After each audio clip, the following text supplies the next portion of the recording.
All right, so with our wall, we've got all of our patches sanded and everything looks like I went ahead and put a second coat of mud on this big patch and got that sanded down.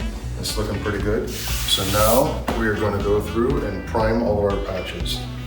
And this is kind of an important step because if you do not prime your patches, you will get what we call flashing.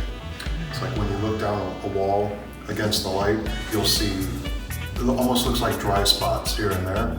That's because the paint will flash dry over the patches and then it will create an inconsistency with the sheen, especially if you're using an eggshell like we are.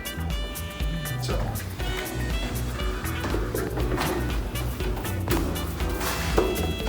And for this, you just use your standard drywall primer will do.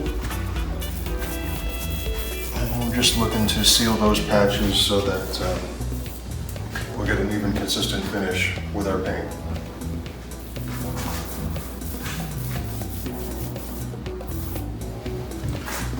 If you've never used them before, these little 4-inch rollers are great. We use a ton of them.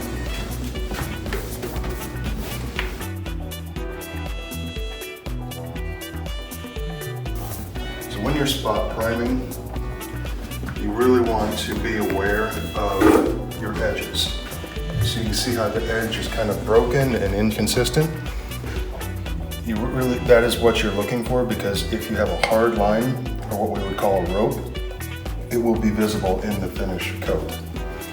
So really try to feather your edges in so you get a nice smooth transition. Thanks for watching part 3 of how to paint an interior wall. Stay tuned for part 4.